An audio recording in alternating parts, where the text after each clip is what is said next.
march on till victory is won.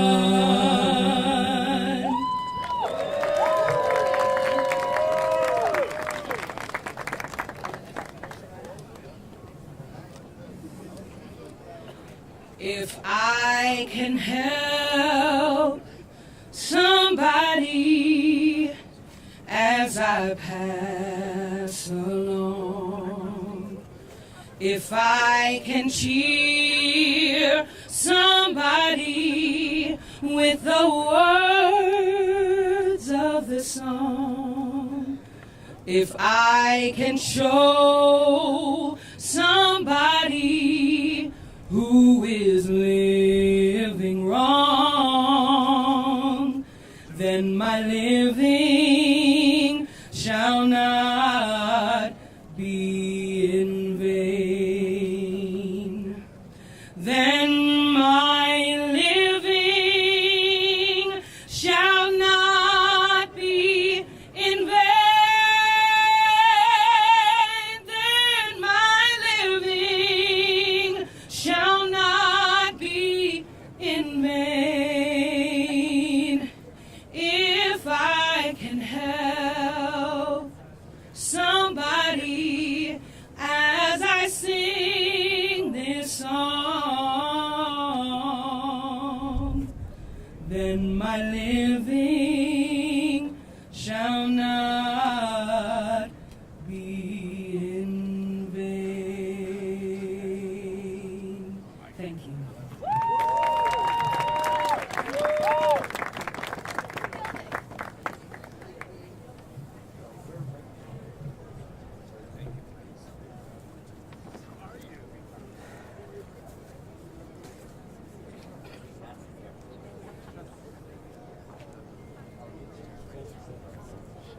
Good afternoon, everyone. Thank you. One more time. Good afternoon, everyone. Thank you. My name is Savante Myrick, and I am the president of People for the American Way.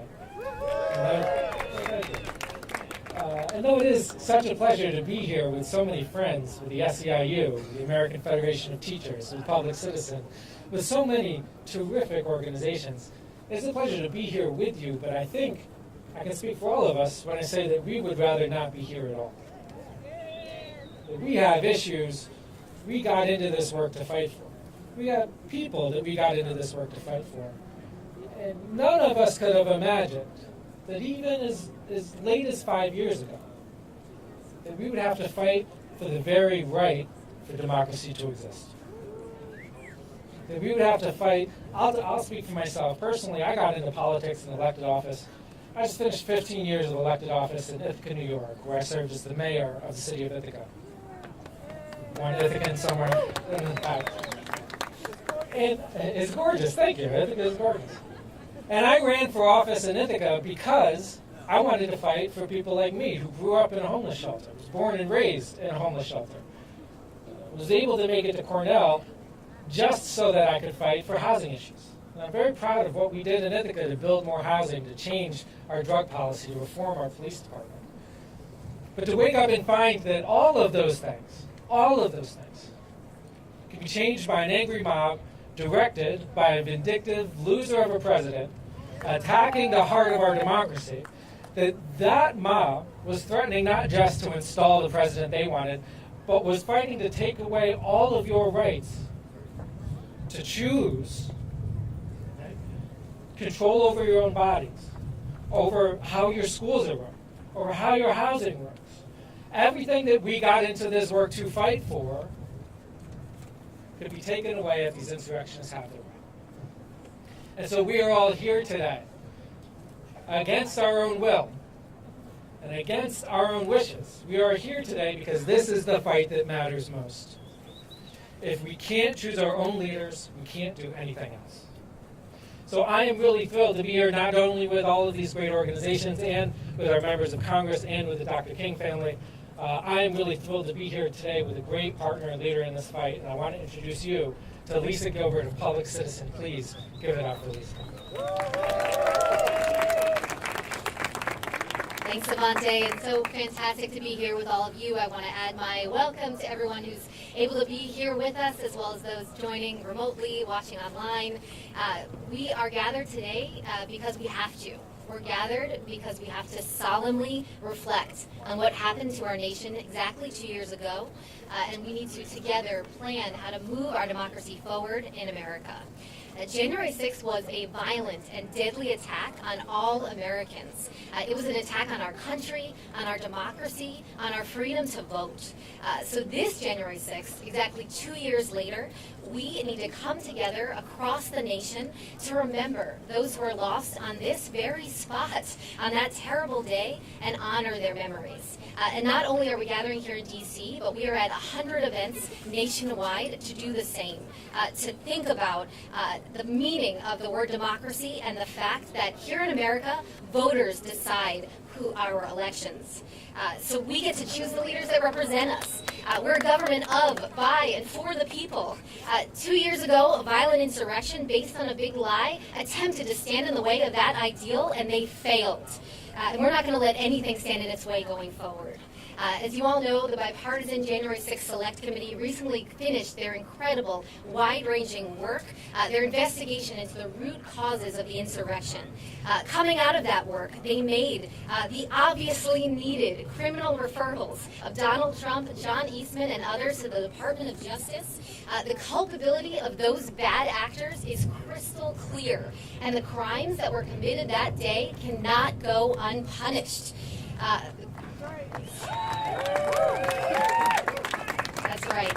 The committee also made incredible legislative and executive branch recommendations, policies that will improve our democracy going forward. And so now we are looking to our elected leaders, to the White House, to move forward on those democracy reforms, the things that will protect our country as anti-democratic forces continue to align and try to destroy it.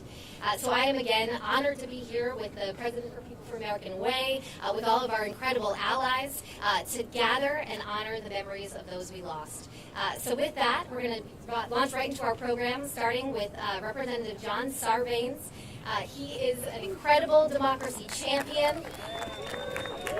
He represents Maryland's 3rd District. He chairs the Democracy Reform Task Force, and he is the original assembler of H.R. 1, the seminal Democracy Reform Bill, the For the People Act.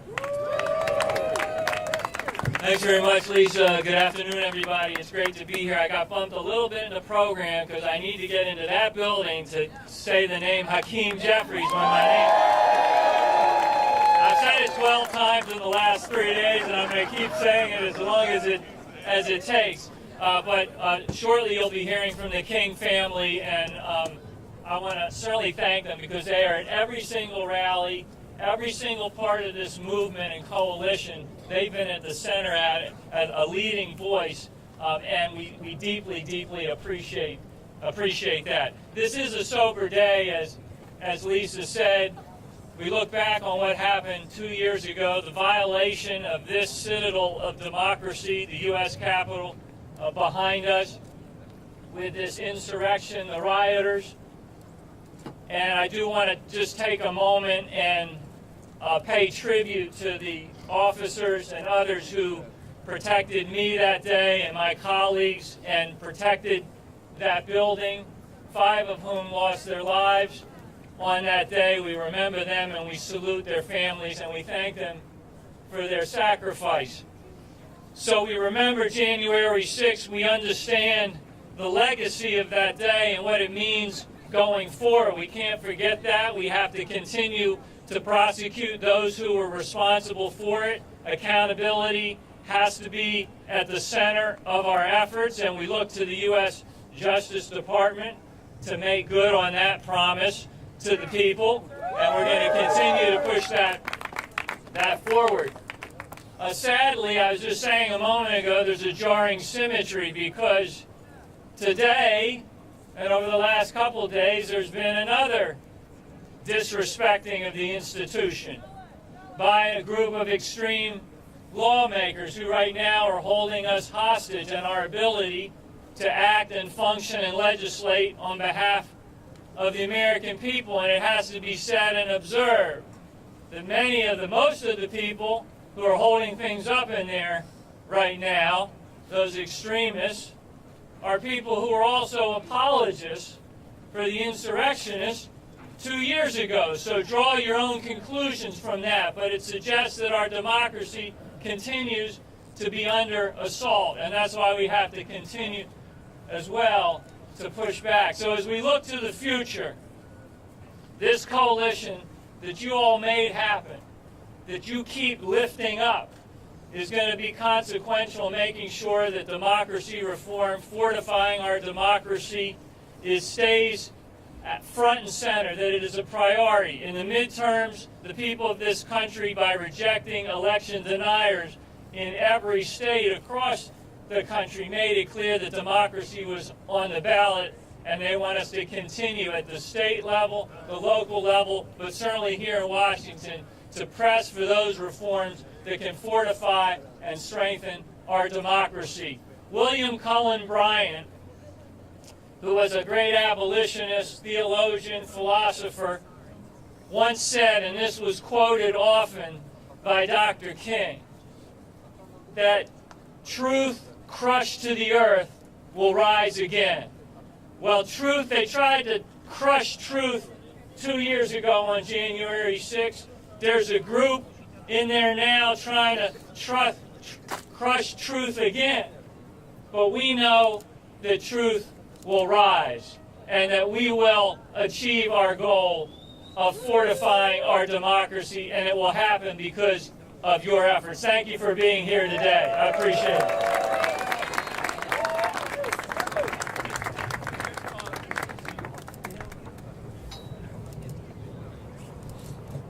Give it up one more time on such a busy day for the Congressman for taking the time to join us. We are so lucky. We are so blessed to be joined by our next speaker. The eldest son of Dr. Martin Luther King Jr. and Coretta Scott King, Martin Luther King III is a thought leader on the world stage. He is a peacemaker, a negotiator on some of today's most critical national and international platforms for social change. He's been building and amplifying the work of his father. Mr. King has devoted his life to promoting global human rights and eradicating racism, violence, and poverty, really truly earning a reputation as a respected international statesman. Please welcome one of the world's most passionate advocates for the poor and oppressed, Mr. King. Thank you so much for joining us.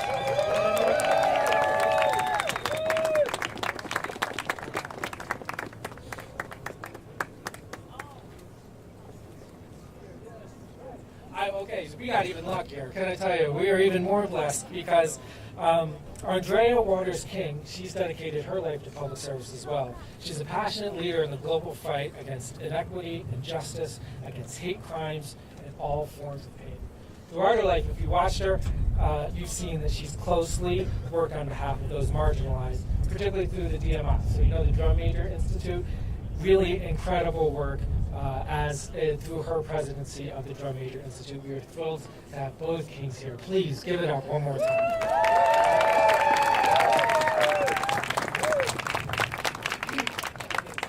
Good morning.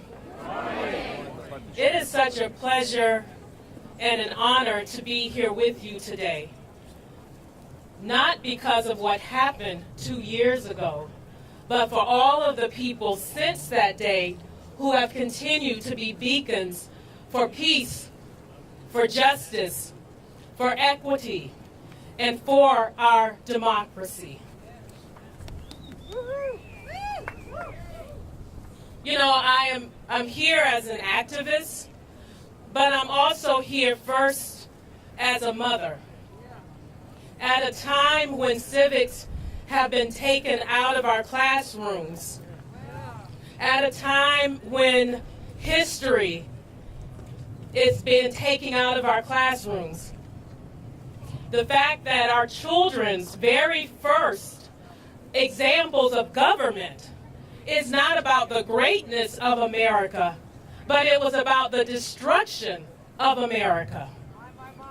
And I think it's also important to realize that when Martin Luther King Jr. talked about his dream, and he talked about his 4 little children.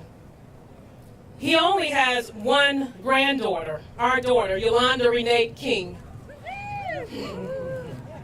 And she's 14 years old. I can't imagine what he would think that that granddaughter has progressively lost rights since she was born, the rights in which he and her grandmother, Coretta Scott King, and so many others worked and dedicated their lives to. What we saw here 2 years ago was a physical attack on our democracy. But what we have seen since then in some ways is even more insidious. We've seen the structural attack on our democracy. We are seeing laws that should lift us all up being used to limit and roll back hard-won rights. We're seeing Martin Luther King Jr.'s granddaughter now with less voting rights than the day that she was born. And let me make it plain for you. She was born in 2008. Since she was born, what was left of the Voting Rights Act has continually been chipped and diminished. We live in the state of Georgia. So she lives in a state in 2020 that passed one of the most draconian examples of voting rights legislation. She also lives in a state and a country where she has less rights as a female than she had a year ago. That is not the dream of Martin Luther King Jr. nor Coretta Scott King. And this year, as we are going to be celebrating in August, the 60th anniversary of one of the greatest demonstrations, the greatness of America, the greatness of democracy, it is our hope, it is our desire that we as a nation, we as a people, once and for all fully realize the dream of Martin Luther King Jr. and Coretta Scott King. Coretta Scott King talked about each generation having to feed the flames of peace, of justice, and equity. And I hope that as we go back at our homes today, we ignite within our soul and hearts and renew ourselves to continuing to feed the flames of peace, of justice, and equity, because no matter what it looks like, no matter how long it takes, truth and justice always has won, always will win. Thank you very much.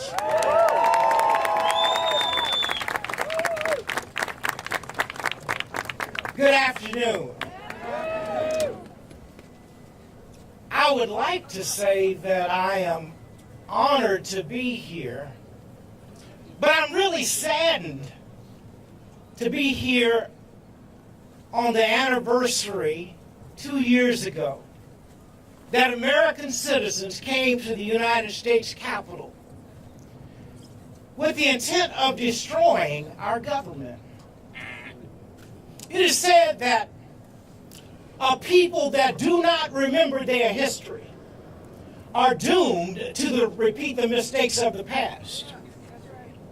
That was tragic history 2 years ago. We have to figure out how do we build, not destroy, not tear down. In fact, what Martin Luther King Jr. and Coretta Scott King taught us was how we can disagree without being disagreeable. Every demonstration that my father was involved in and my mother were involved in were nonviolent and peaceful demonstrations. You see, humankind is God's highest creation. But yet we seem to devolve to lower animal forms sometimes to resolve conflict. We are better than the behavior that was exhibited back then. And so today we are here to talk about how do we continue to build democracy. Dad talked about also a voteless people being a powerless people. And one of the most important steps that we must take is that short step to the ballot box. We're having another election again. Well, somewhere in this country every year we do. But we should always engage in building and expanding democracy. But it takes us, the people, to do that. The congressman just shared with us what's happening right behind us. We never seen this in 160-something plus years, where we can't even elect a speaker so that the people's business in the lower house can be handled. And I guess we have to ask the question, what are the people going to do? Because when we're engaged, change occurs. But when we sit by idly, nothing can happen. I can't imagine that if my mother and father were living, that they would not be calling forth on us as people coming together. We know there is a maybe silent majority. There's a majority that must stand up, that must keep moving forward, so that all of these issues that Andrea just enumerated can be addressed. I never thought or could have imagined that our daughter would have less rights today than she had when she was born, right as President Obama was being elected and later on inaugurated. And she has less rights. Something needs to tell us that there's something wrong in this land. There's something wrong, and there's something, however, that we can do about it. It only takes, my dad and others showed us, and my mother, a few good women and men to bring about change. Doesn't necessarily take masses. Just a few who are willing to say, I'm going to be there until we get this right. We can be a great nation, but we're not there yet. This will be the 60th anniversary of the March on Washington, and we will work to realize the dream. And we're going to invite the nation to join us as we once again talk about all the rights that not only people deserve, but rights that people inherently should be enjoying. I know we are a better society than we're behaviorally exhibiting now. But I want to urge you to stay on this battlefield. Just a few of us here today, but that's not reflective of what's in the hearts and minds of many. So keep fighting. Keep standing for truth. Keep standing for justice. Don't give in. Don't give up. Don't give out. We are going to make America truly the great nation that it ought to be for all Americans. Thank you, and God bless all of you always.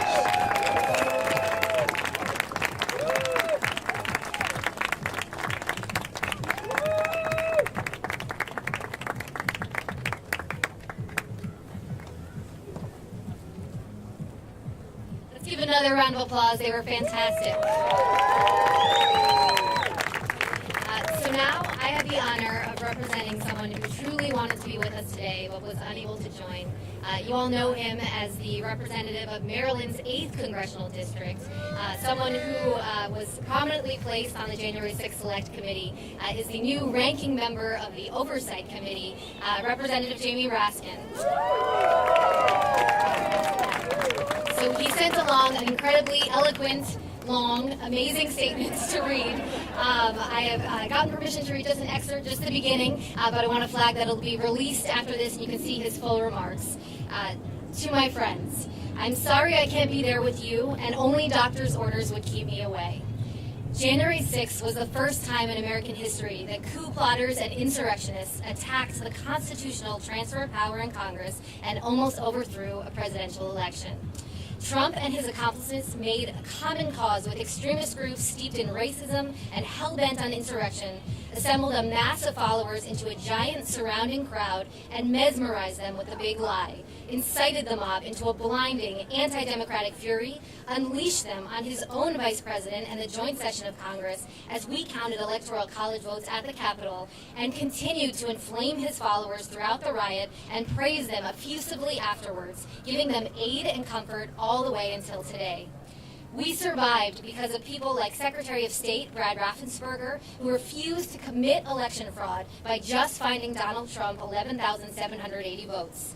People like Shay Moss, who did the essential work of being an election official in the face of vicious attacks. People like Arizona Secretary of State Rusty Bowers, who refused to exchange his constitutional oath of office for a mafia-style oath of Donald Trump and cowardly kingdom of fraud, deceit, and depravity. We were saved by the astounding courage of people in law enforcement, like Sergeant Gonell and officers Michael Fanone, Hodges, and Dunn. We were saved by political leaders, like Speaker Nancy Pelosi, Democratic Caucus Chairman Hakeem Jeffries, and Republican Conference Chair Liz Cheney, who refused to back down in the face of violent insurrection. The heroes of this debacle insisted upon respecting and implementing the will of the people as expressed through our constitutional system. So I will stop there. Again, multiple pages that he wants to share with all of you, but he wanted to make sure that you all know that his thoughts are with us as we gather today to fight for democracy and honor the memories of January 6th. Thanks, everyone.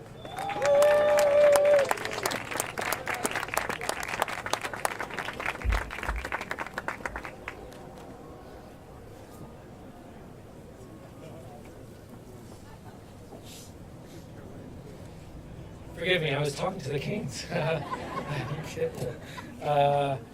just still not used to it. So, I was 24 years old when I was elected mayor. I was pretty impressed with myself, even though nobody else was. This next woman knocks my socks off, and hopefully all of yours. Her name is Addison Rose. She's the youth mayor of D.C., and she was just re-elected to her second term. She's passionate about youth advocacy, voting rights, many, many other things. A very impressive young woman. Please welcome youth mayor Addison Rose.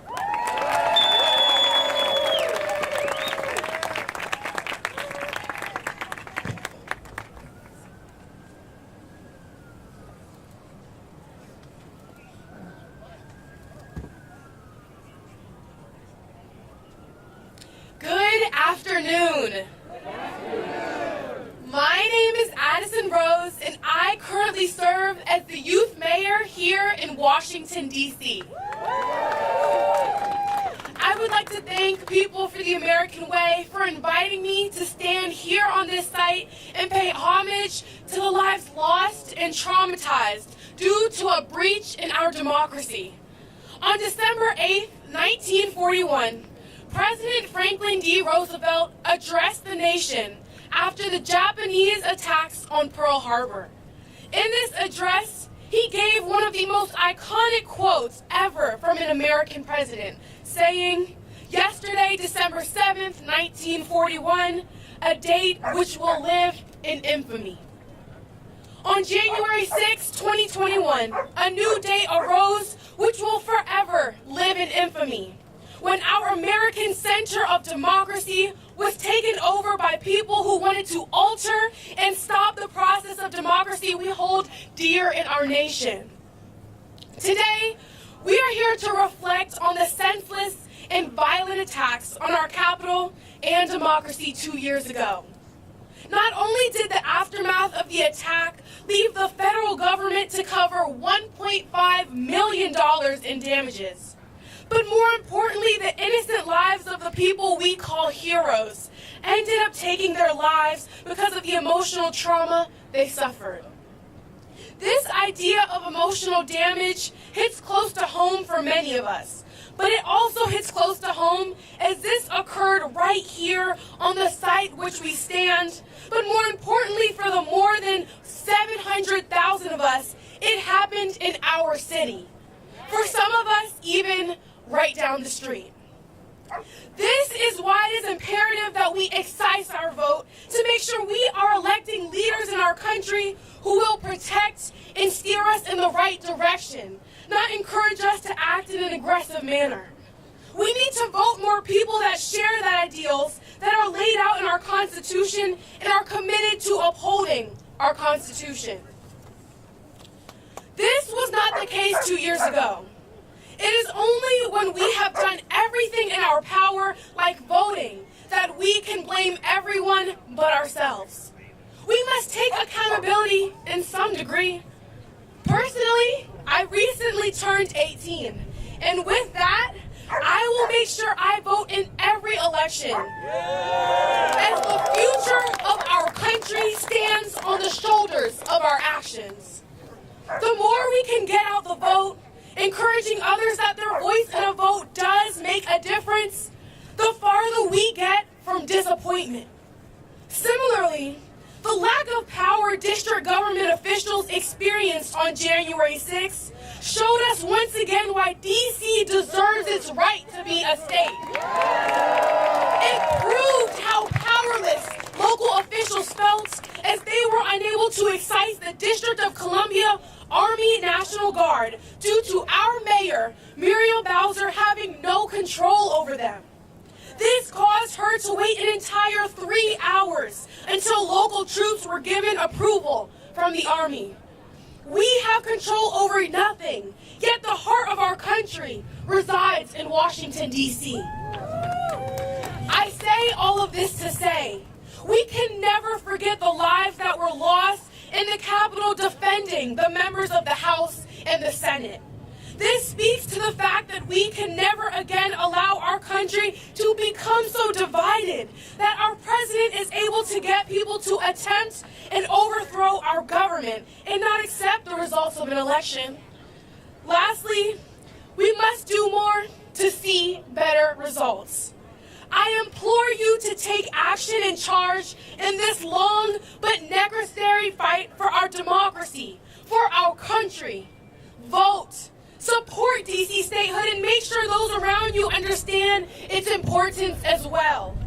The more we do now to ensure the future of our country is bright, the farther away we are from violent attacks like we saw 2 years ago. Thank you.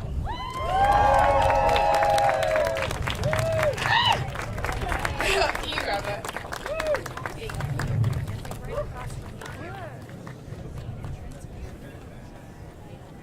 Thanks so much.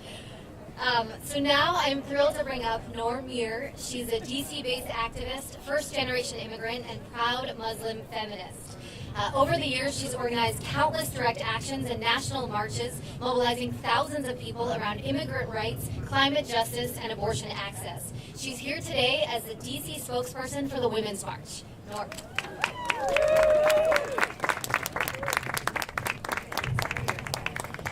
Thank you so much for inviting me and Women's March to speak here today, and for all of your critical work to defend our democracy.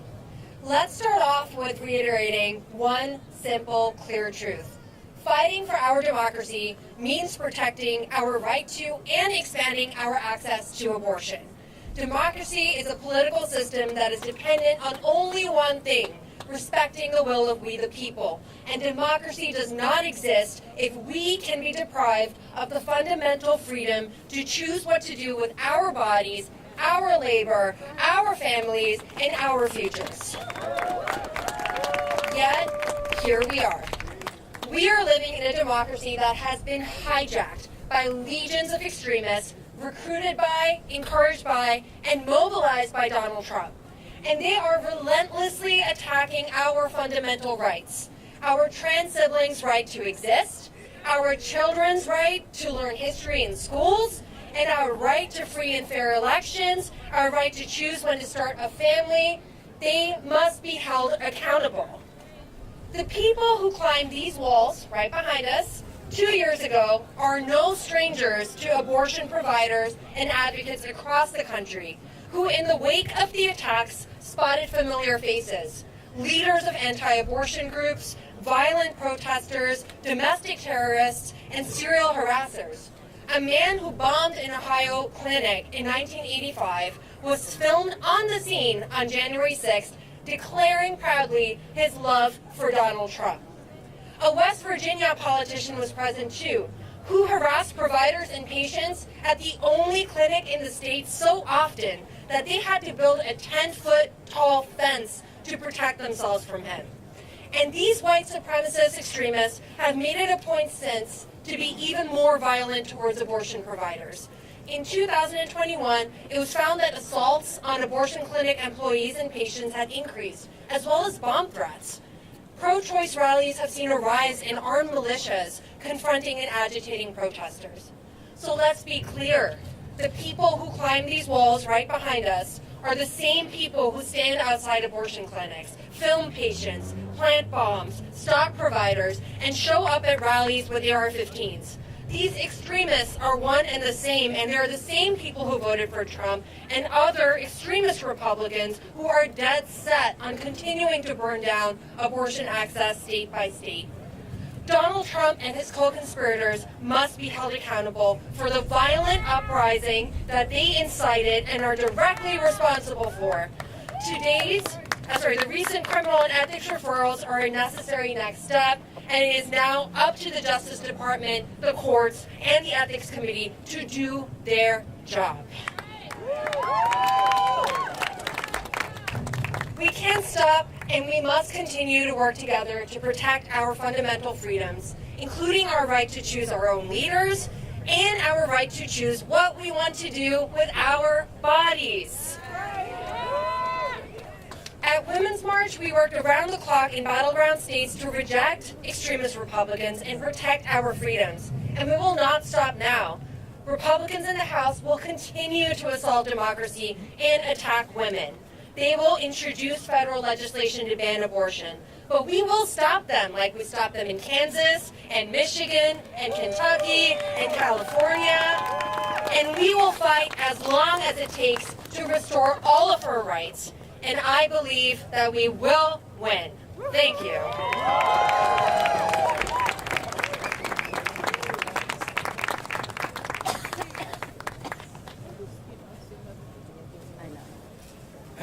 Our next speaker, Christina Harvey, we're very lucky. She serves as the executive director of Stand Up America. Not like comedy, this organization could not have a more clear, more simple, more powerful mission. What's the mission? To demand the democracy that we deserve. So please, you're all already standing, please stand up for Christina Harvey, the Executive Director of Stand Up America.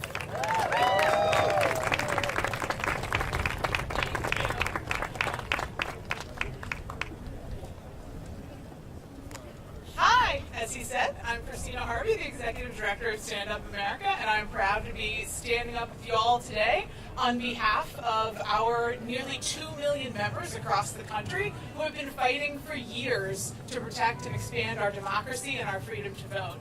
I want to thank the Not Above the Law Coalition and the DFAT Coalition for organizing today's event, and for all the amazing speakers that we've heard from so far today, and especially to all of you who are standing out here in the freezing cold because you care so much about our democracy. We are here today to remember the horrific attack on our nation. We're here to honor the people who stood up for our democracy and refused to let the insurrectionists prevail. And we are also here to recommit ourselves to the work ahead to ensure that we never see another dark day like January 6th again in our country. I just want to give a shout out to the work of our members over the last year who worked hard to prevent the next January 6th. From working to elect democracy-defending secretaries of state who would uphold the will of voters, to passing state and local laws to protect our freedom to vote and our democracy, to logging thousands of calls and emails to reform the Electoral Count Act, and submitting over 5,000 letters to the editor of their local papers, educating their communities about the findings of the January 6th Select Committee, that Trump and his cronies planned and promoted a criminal conspiracy to undermine the results of an election they knew they had lost. Now, voters turned out last year, and they voted to protect democracy, in spite of political pundits telling us again and again that democracy wasn't important to American voters. But we organized, we did the work, we spread the word, and we proved them wrong. That doesn't mean we're woods, though. As we've seen over the last week, what the chaos that's taking place in the House of Representatives right now is just a symptom of the ongoing threat to our democracy. Right now, MAGA extremists control the House of Representatives. In fact, 2 years ago today, 135 of the current members of the House were here voting against certifying the Electoral College victory of Joe Biden, so that they could keep Trump in power in spite knowing he had lost, and after they were forced to flee from a violent mob that had been called to Washington by Trump himself. And in fact, 70% of the members of the GOP in the current Congress are election deniers. That's something that should concern anyone who cares about our democracy and our freedom to vote.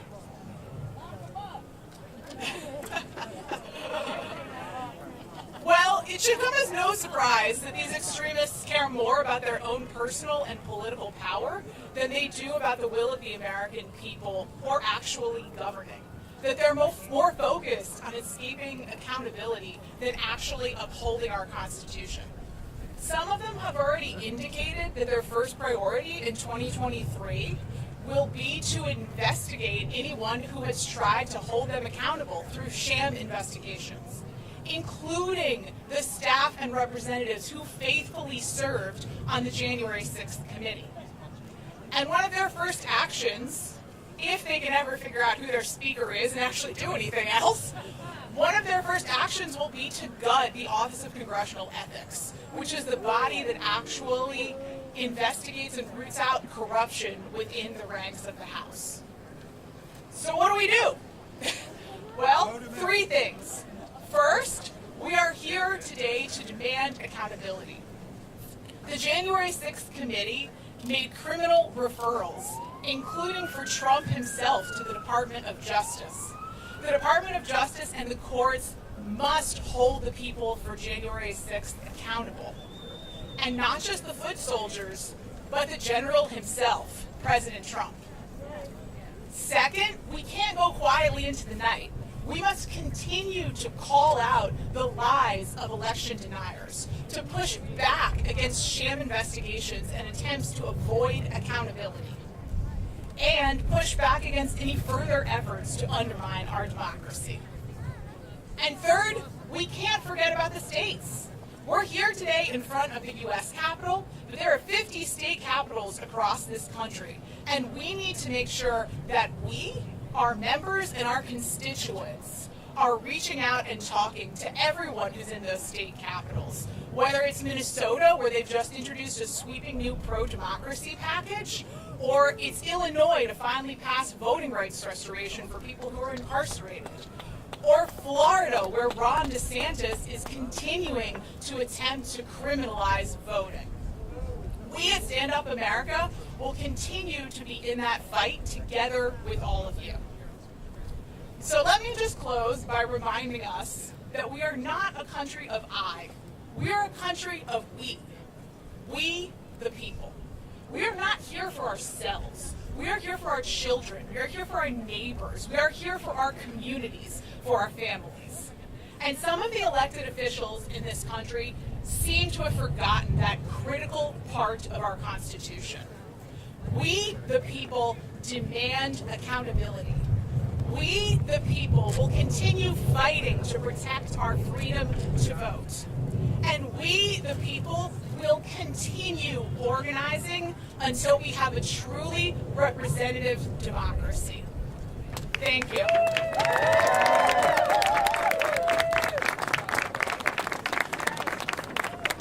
Thanks, Christina. That's a great message, powerful. And to bring up our next speaker, I'm excited to have Tashawn Soria. He is the Democracy Campaign Representative at the Sierra Club. His role is to help steer Sierra Club's millions of members of support and supporters into understanding the real connections between the fight for a healthy planet, healthy environment, and the fight for democracy. So Tashawn, come on up.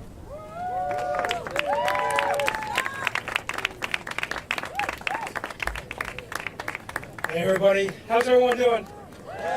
Good. Everyone staying warm? Whose toes are starting to freeze? 'Cause I know mine are.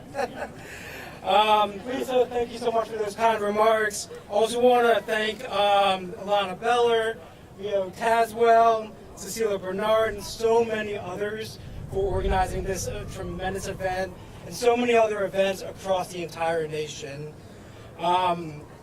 Look, I'll be honest, it's hard to believe that January 6, 2021 was 2 years ago. It's hard to believe that much time has passed, but I vividly remember and witnessing that day and how pure lies can incite a mob to attack our Capitol building. This was an attack unique in the history of our country. And I want us to think about that for a moment. Think about that for the first time in history, 246 years, the peaceful transfer of power did not occur when it was scheduled to occur. That is the history of that day. I also just vividly recall seeing the images of hatred on the faces of people breaking into the building, knowing well in my heart that if they were a different skin color or wearing turbans on their head, the outcome and narrative would be so much different. I also recall just vividly the Confederate flags swinging freely in the People's House. Never I've seen that before, and that just burned in my mind and burned in so many millions of people across this country and across this world as well. But that is the history that we have to contend with. That is the history of that day. That is the history that will be taught to our children and to our grandchildren.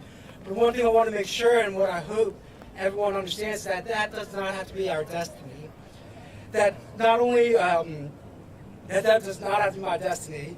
One of the words that I want to focus on is accountability.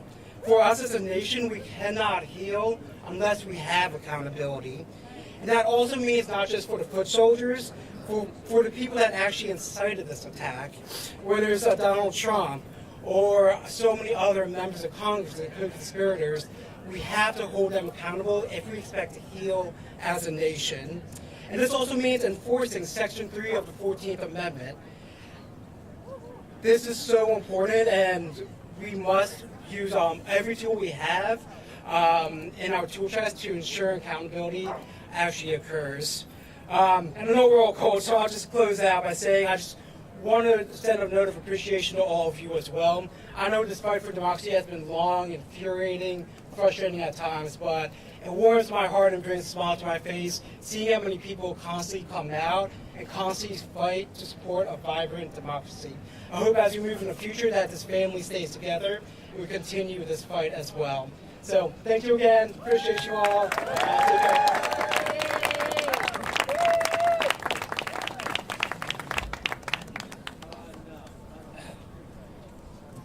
Our next speaker is another young person putting all of us to shame.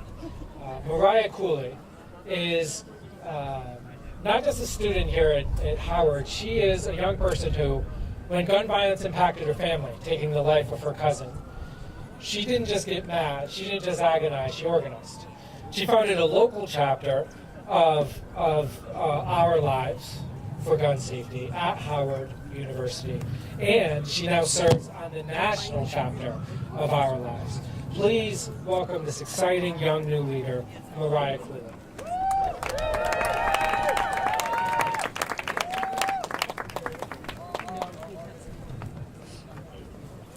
Hello everyone. I'm Mariah and I serve as a board director for March for Our Lives. Our democracy is under attack now more than ever. As young people, we're told our power is in our vote. But here we are. We've used our power and we've used our vote, yet there's people in office who are trying to stop it every single day. I'm here with March for Our Lives because young people, we have a lot to lose. We often say it's only a matter of time. It's not if in America, it's when. There were over 600 mass shootings in the past year, and I don't accept that. And you shouldn't have to accept that either.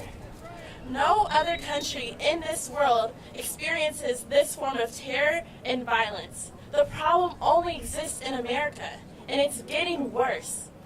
We have a right to live, and we have a right to live without the fear of gun violence.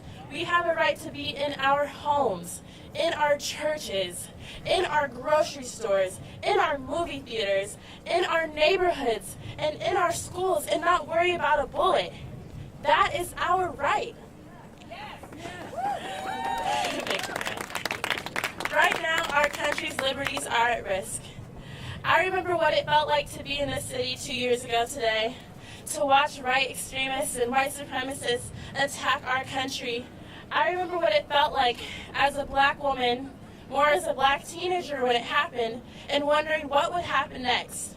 Would I be targeted? Is everyone in this building going to be okay?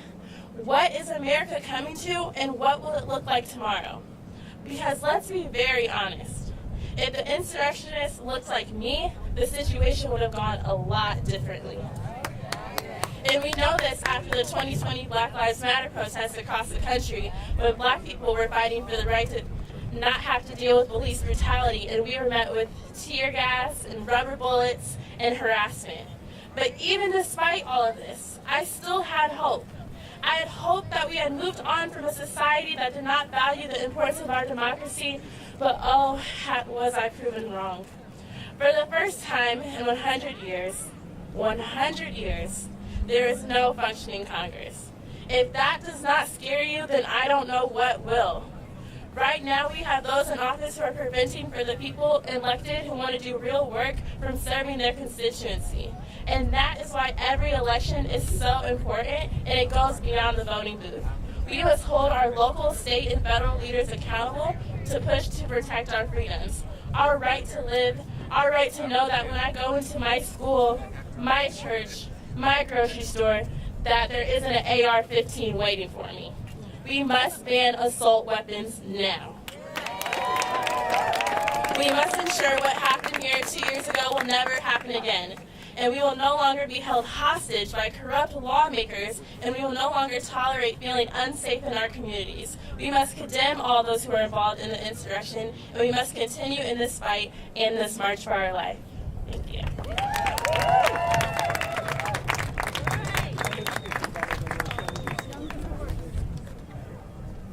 So many incredible, inspiring people here with us today. That message, let's just give her another round of applause. So next up, we're going to hear from the National Organizing Director for Common Defense.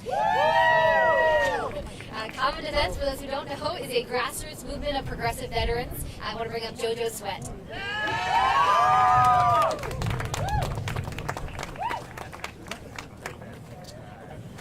Democracy is at risk, and we are here to defend it. We, the people, have the power. Veterans all week have been on the Hill engaging with MAGA extremists to demonstrate just that. And they won't even take the time to answer the questions of their constituents. Veterans will continue to pressure state and local elected officials to protect all rights. And we will demand to expand those rights to our disenfranchised and marginalized communities to make our democracy true and to ensure that that access isn't gerrymandered away forever by MAGA extremists. You see, veterans are not carve-outs. We come from your communities. We are your mothers, fathers, brothers, sisters, husbands, wives, daughters, sons, and more. We are the microcosm of America. What is happening to us is happening to you, and what is happening to you is happening to us. Veterans of Common Defense are reminding the people that attacks on our democracy and our freedoms are absolutely unacceptable. Our oath matters. Our democratic values matter. Voting matters. We put our lives on the line in service of this nation. Many of us sacrificed. We will uphold that commitment as veterans and as patriots. We stand in solidarity with you, our greater community, to protect that commitment. The January 6th Select Committee has pursued hundreds of interviews, reviewed thousands of documents, and held witnesses in criminal contempt of Congress for refusing to cooperate. This criminal conspiracy extends well beyond the violence that was perpetuated on January 6th, 2 years ago, that injured over 140 police officers. That conspiracy making it harder for people to vote, attempting to appoint fraudulent electors to overturn the will of the voters, and intimidating state officials that wanted to change election results in contested states. The committee has laid out evidence in great detail. Americans have heard the truth for themselves. I am a disabled veteran of the United States Marine Corps. I served nearly 10 years. I am an Iraq War veteran. I swore an oath, the same oath my African American father swore when he joined the United States Air Force to be a free man. That same oath our president swore, our elected officials swore. And that oath, it never expires. Voting in America should be the easiest thing we all have access to do. And sadly, it's our politicians who swore that same oath as our service members who stand in the way of that democracy and today still hold it hostage. Make no mistake, we were definitely under attack on January 6th, and we stand together now, united 2 years later, to ensure that that shit never happens again. That was the most clear-cut, calculated attack on our democracy. Anti-voter bills were introduced in 47 states after that. Wake up. Elected officials continue to spread the big lie, and many of them were present on January 6th, that fateful day. Their allegiances to spread that big lie and dismantle our nation's democracy is reason enough for us to categorize them as traitors, terrorists. The people have spoken through their votes time and time again. Donald Trump is no longer our president. We, the people, get to decide, and we did that through our votes. January 6th was a practice run. It was a coup to thwart our democracy. The only way to a better future is for us to hold those participators accountable to the full letter of the law. It's time to build back better collectively as a nation, or we will forever be compromised and broken. Thank you.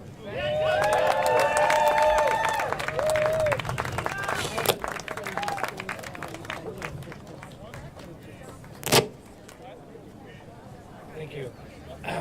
Our next speaker, Dr. Raviv Paris, current professor of political science at Howard and board member of DC Vote. We are so glad that Dr. Perry is joining us today.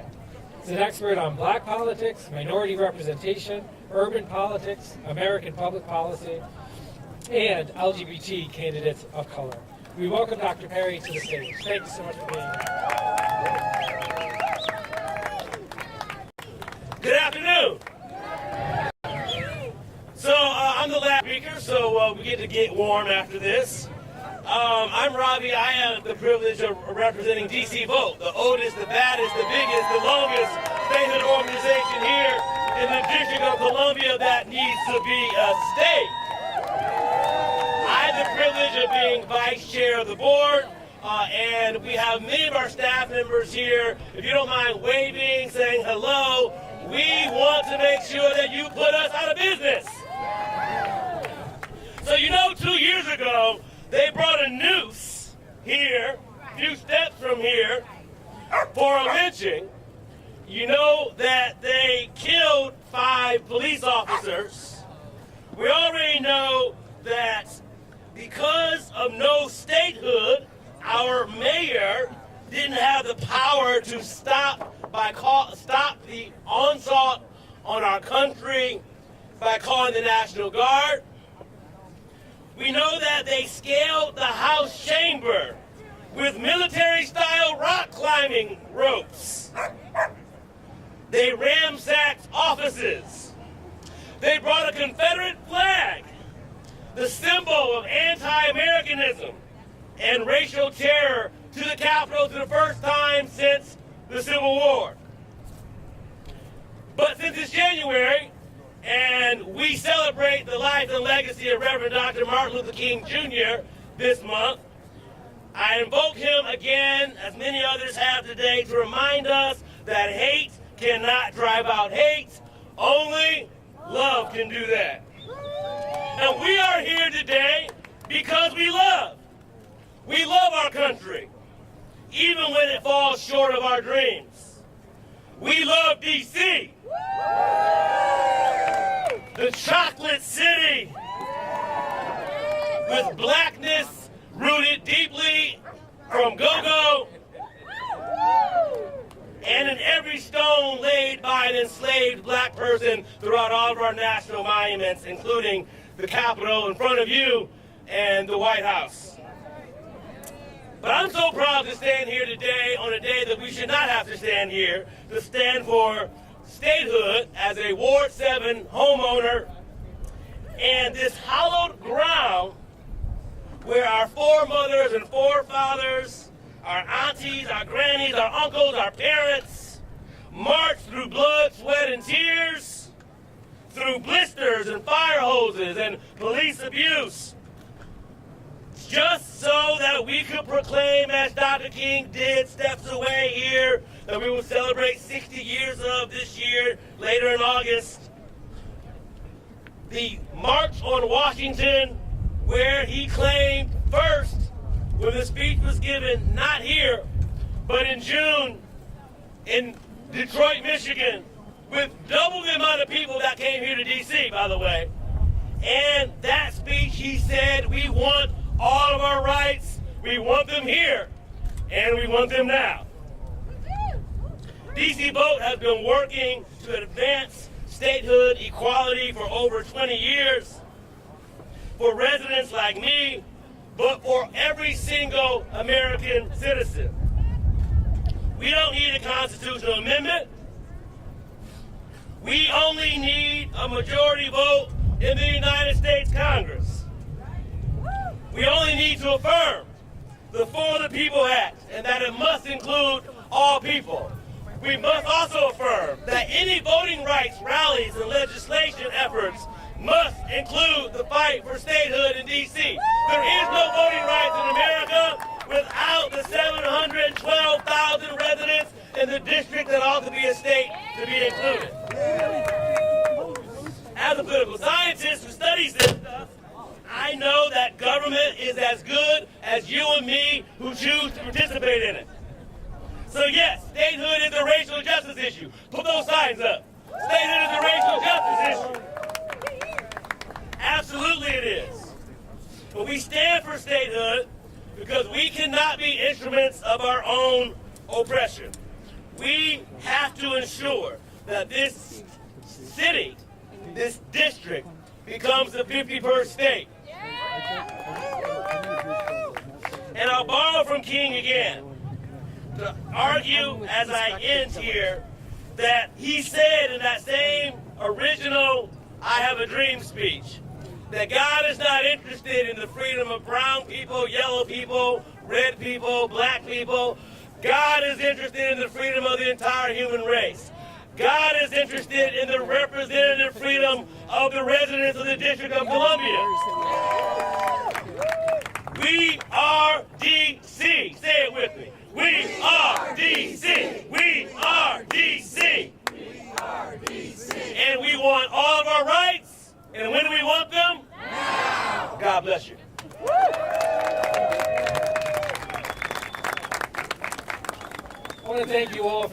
us on this unusually cold day, and really appreciate your patience. I also want to say one of the reasons it's a privilege and an honor to be president of People for the American Way is standing just here to my left. It is Jill and Raquel, Josh and Rocky, Lori, Jerry, Rio, Kawana, Raquel, Marcus, Kristen, Peter, Zach. This is a fraction of our staff, and our staff is a fraction of our power. If you believe like we do, the organization was founded 4 decades ago by Norman Lear and Barbara Jordan.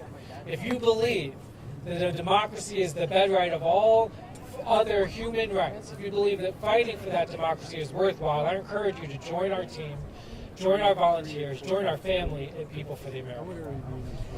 And if you can join the coalition that includes the Declaration for American Democracy and Not Above the Law, that put together not just this event, but events all across the country, you will be doing yourself, your family, and this nation a great service. So thank you. We're stronger because of you. We're stronger because we made it out. And I want to hand it off to our partner, our leader in this fight to close us out, Lisa Gilbert, once more from Public Citizen. Well, thanks so much, everyone. I just want to thank you for being here with us today. As many have said, this year the January 6th committee did us an incredible public service, and now we need to honor it. They proved beyond a shadow of a doubt that Trump and his MAGA allies planned, promoted, and paid for a criminal conspiracy to overturn an election that they knew that they lost. And they created a public record that simply cannot be denied. So now we need to make sure we honor that. We fight for all of the democracy reforms we heard called for today, and we make it happen. And I know with all of you, we can succeed. So thank you again for joining us today, again on this chilly day. We're going to close out with a couple of songs, but thank you all. We're going to win.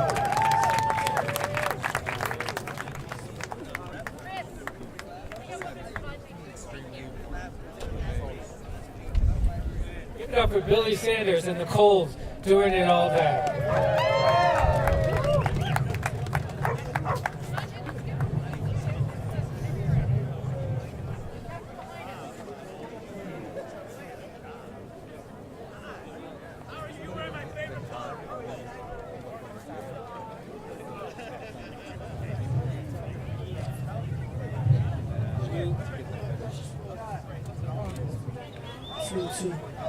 Hello, everyone.